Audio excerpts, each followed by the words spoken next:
اللہ تعالیٰ نے اپنے حبیب کو معراج پہ بلایا تھا اور ایک سیب خاص عطا کیا تھا. کیا بات ہے، کیا کہوں. اشہد انک کنت نورا فی الاصلاب الشامخہ والارحام المطہرہ. آپ کا نور اصلاب شامخہ سے ارحام مطہرہ میں منتقل ہوتا رہا. یہ مولا حسین کی زیارت میں نا، بی بی کی زیارت میں یہ نہیں ہے. بی بی کا نور کسی صلب شامخ میں نہیں رہا، اصلاب شامخہ سے ارحام مطہرہ میں منتقل نہیں ہوا. رب کائنات نے اپنے حبیب کو بلا فصل وہ عطا کیا.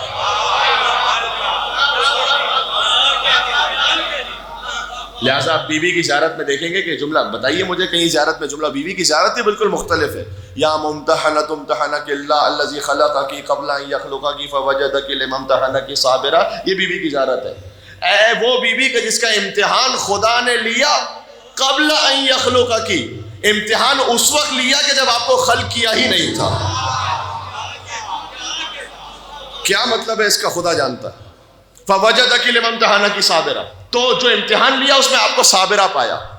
اللہ تعالیٰ کہہ رہے ہیں سبحان اللہ. تو اپنے حبیب کو بلایا اور خاص وہ سیب عطا کیا بلا فصل اپنے حبیب کو. جو اللہ نے نور زہرا کو عرش پہ پالا تھا نا، وہ پھر اپنے حبیب کو عطا کیا. کوئی صلب شامخ نہیں، کوئی رحم مطہر نہیں، براہ راست اپنے حبیب کو عطا کیا. اپنے محبوب کو خود سیب کھلایا ہوگا اور نور کو نور محمد سے ملایا ہوگا. حسن کونین کو شاہکار سراپا دے کر تب کہیں فاطمہ زہرا کو بنایا ہوگا. تیری آمد کی خبر سورہ کوثر میں بیاں کر کے رنجیدہ محمد کو ہنسایا ہوگا.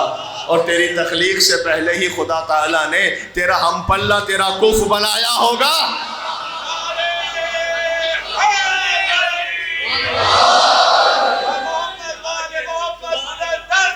یہاں سے وہاں تک مل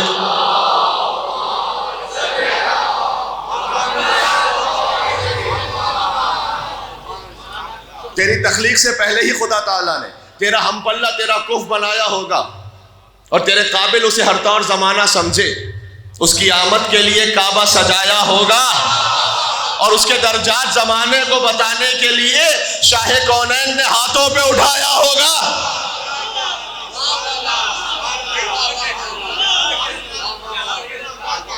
یہ ہم کف زہرا سمجھ میں آ رہے ہیں علی جی ابن ابی طالب. سبحان اللہ. دیکھیں جب بی بی کے نور کو عرش پہ رکھا ہے تو علی کا نور بھی تو خاص ایسی جگہ نازل ہو نا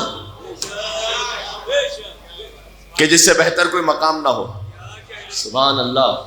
تو لہٰذا خانہ کعبہ جچا خانہ علی جی ابن ابی طالب، یہ ہے علی ہم کف زہرا.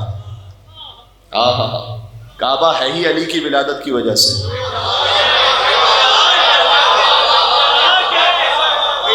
اب عباس ٹاؤن میں تو میں توقع رکھتا ہوں کہ جب میں بات کہوں گا تو لوگ سمجھ پائیں گے اسے. ارے اگر میں کہوں خطیبانہ رنگ آمیزی ہو، آپ کہیں کہ وہاں صاحب یہ لفاظی کر لی آپ نے. اور اگر غازی عباس کعبے کی چھت پر کہہ دے دو بھائی 8 ذی الحجہ کو جو غازی کا خطبہ ہے جسے اردو ترجمہ دیکھنا ہے مرحوم علامہ طالب جوہری صاحب علی اللہ مقامہ، ان کی کتاب حدیث کربلا، اس میں اردو ترجمہ انہوں نے لکھا بھی اس خطبے کا. فارسی عربی کتابوں میں تو بہت ہے کہ جب غازی کعبے کی چھت پہ پہنچے، تعجب کی بات لگتی ہے نا کہ کعبے کی چھت پہ بلند کھڑا ہو جائے. عباس نے سمجھا دیا کہ مسلمانوں جو تمہارا قبلہ ہے وہ ہمارا منبر ہے. بات پہنچ رہی، بات نہ ضائع کرنا. ابو الفضل عباس کعبے کی چھت پہ بلند ہوئے کہ الحمدللہ الذی شرف ھذا بقدوم ابی ہے. حمد اس پروردگار کی جس نے اسے شرف بخشا، کعبے کو.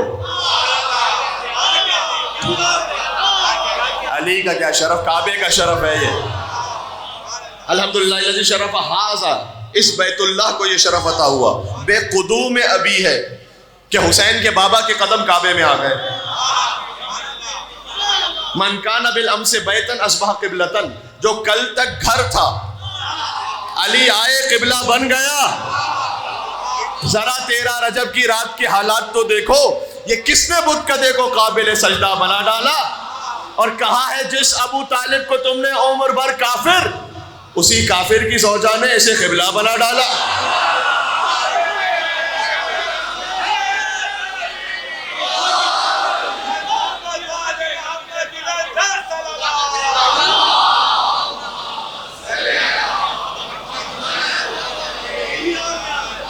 علی ہم کف زہرا ہے.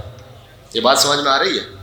تو جب بی بی کے نور کو عرش پہ رکھا نا تو علی کا نور کعبے میں ہونا چاہیے نا، تاکہ وہ ہم کف ہونا تو پورا ہو جائے. لولا علی لم یکن لفاطمہ کف، علی نہ ہو تو زہرا کا کوئی ہمسر ہی نہ ہو.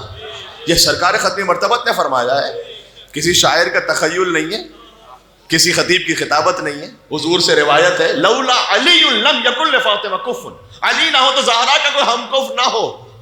اگر یہاں تک بات رکتی نا تو بات ایک حد تک رہتی. آگے کا آدم فمن دونہ کا آدم یا غیر آدم، یعنی آدم علیہ السلام کو کہہ کر رسول اللہ نے اس میں انبیاء کو بھی شامل کر لیا. انبیاء بھی ہم کف زہرا نہیں ہے. یہ آدم علیہ السلام کا لفظ اس بات کی گواہی دے رہا ہے. سبحان اللہ. تو اب سمجھ میں آ گیا علی کی بات کر رہے ہو کہ علی انبیاء سے افضل ہے یا نہیں؟ میں تو زہرا کی بات کر رہا ہوں. آدم فمن دونہ ہو، آدم یا غیر آدم، علی نبینا وعلیہ افضل الصلاۃ والسلام، تمام انبیاء پر درود و سلام ہو، لیکن زہرا کے ہم کف نہیں ہے.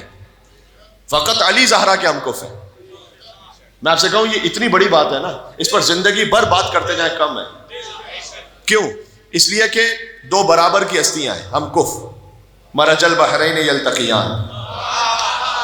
اب کہاں سے کہاں میں پھر کہیں اور نکل جاؤں گا، اشاروں کو سمجھتے جائیے گا. اللہ نے دو سمندروں کو ملا دیا. علامہ جلال الدین سیوطی نے لکھا ہے اپنی کتاب تفسیر الدر المنصور میں، کون سے دو سمندر ہیں یہ؟ اس کا ایک ظاہر ہے، ایک باطن ہے. ظاہر آپ گوگل پہ سرچ کیجئے گا، two rivers which doesn't cross each other، ایک دوسرے کو جو کراس نہیں کرتے. دو سمندر ہیں، آپ کو دنیا کے بہت سارے علاقوں میں ہیں ویسے ہی، کہ جو دونوں کا رنگ الگ ہے، دونوں کی ڈینسٹی الگ ہے، دونوں کا ذائقہ الگ ہے، ساتھ ساتھ بہ رہے ہیں. آپ کو واضح نظر آئے گا کہ ایک ہلکے بلو کلر کا ہے، ایک تھوڑا سا گرینش ٹائپ ہے، دونوں ساتھ بہ رہے ہیں، ایک دوسرے سے عبور نہیں. دو سات سمندر ہیں، پانی مکس نہیں ہوتا، اس لیے کہ دونوں کا ویٹ الگ الگ ہے، ڈینسٹی الگ الگ ہے. یہ ظاہر ہے. مرج البحرین یلتقیان کا بینہما برزخ لا یبغیان، ان کے درمیان ایک برزخ ہے، ایک حد فاصل ہے، دونوں ایک دوسرے سے عبور نہیں کرتے. فبأی آلاء ربکما تکذبان. ہائے ہائے ہائے. تو تم اپنے رب کی کون کون سی نعمتوں کو جھٹلاؤ گے؟ جی یہ اس کا ایک ظاہر ہے. باطن کیا ہے اس کا؟ حضور نے فرمایا ہما علی و فاطمہ. یہ دو سمندر تو علی اور زہرا ہیں جنہیں اللہ نے ملا دیا ہے. زہرا عصمت و طہارت کی سمندر ہے، علی علم اور حکمت کا سمندر ہے. مرج البحرین یلتقیان بینہما برزخ لا یبغیان، ان کے درمیان ایک برزخ ہے. رسول اللہ نے کہا انا برزخن، وہ برزخ میں ہوں کہ لا یبغیان، کبھی ایک دوسرے سے تجاوز نہیں کر سکتے. فبأی آلاء ربکما تکذبان، تو تم اپنے رب کی کون کون سی نعمتوں کو جھٹلاؤ گے؟ یخرج منہما اللؤلؤ والمرجان، ان سمندروں سے ہم نے لؤلؤ اور مرجان خارج کیے ہیں. لؤلؤ کہتے ہیں سبز موتی کو، مرجان کہتے ہیں سرخ موتی کو. لؤلؤ سے مراد امام حسن علیہ السلام ہے، مرجان سے مراد حسین علیہ السلام ہے. فبأی آلاء ربکما تکذبان.